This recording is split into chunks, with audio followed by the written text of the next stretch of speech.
This is a little bit of the history of Marilyn Merlot wines that I wanted to go over with everybody. Each new vintage is released on Marilyn's birthday each year on June 1st. Each year, a different well-known picture of Marilyn adorns the front label. Collectors have made Marilyn Merlot one of the fastest appreciating collectible wines on the market. Let me give you a history of how it started. Bob Holder, a CPA, and his wife Donna moved from the Bay Area to Napa Valley in 1978.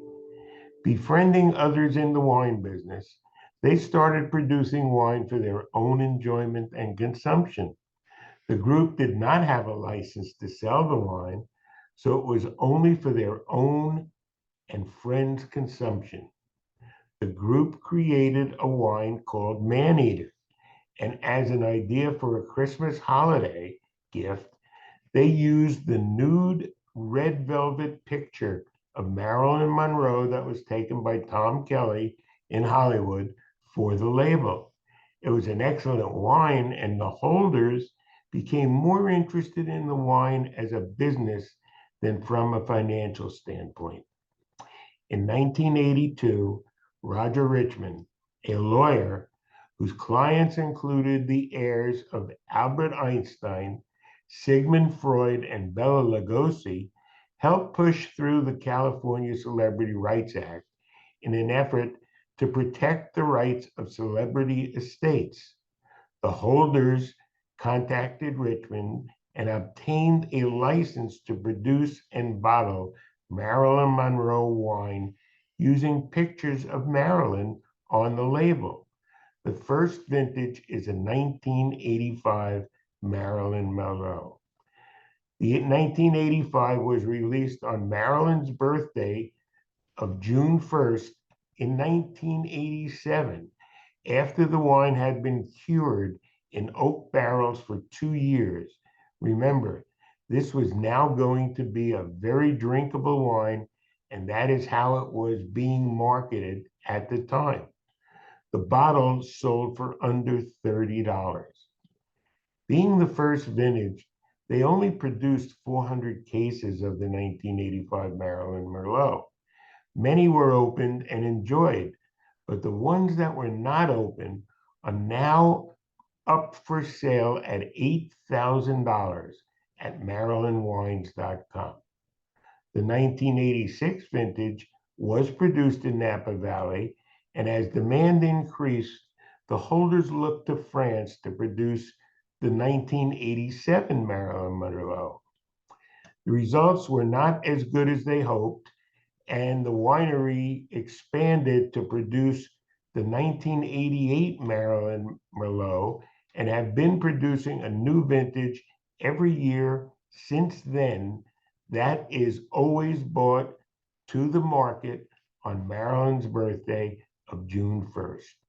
Growing in popularity, the 1988 by 1988, many were buying the wines as a collector's item and not for consumption. Just think, if you purchased the first three vintages for under $100 total investment, it would be worth today over $12,000. Having achieved national status for Marilyn wines, the holders started producing a 1.5 liter and a 3 liter etched bottle to further encourage sales. In 1988, they came out with a young Merlot that was not aged and called the series Norma Jean Wines, Marilyn's original name at birth. The sale price for the Norma Jean in 1988 was under $20. That too became a collector's item, and today a bottle of 1988 sells for $160 at Marilyn Wines. In the 20th century, Marilyn wines were mostly for consumption, and collectors were far and few between. With the advent of the internet, that all changed.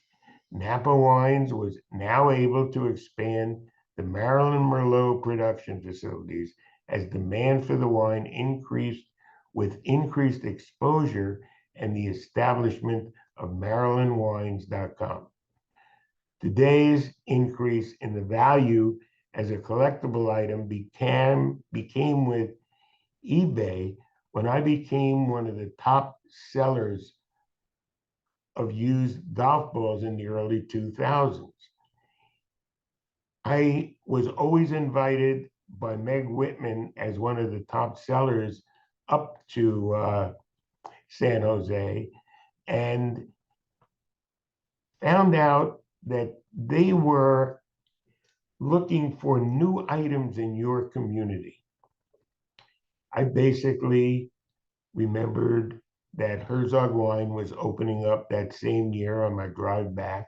So I started looking at what wines were, and I became a wine consultant because a bottle of 1987 Maryland Merlot was given my wife, and it took me a few minutes to get my program started, and I became a licensed seller of wines in 2005 and started a consignment program for non-licensed collectors.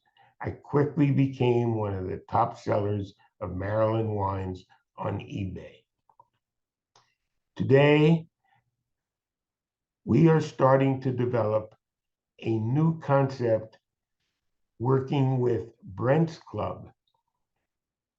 The Brent Shapiro Foundation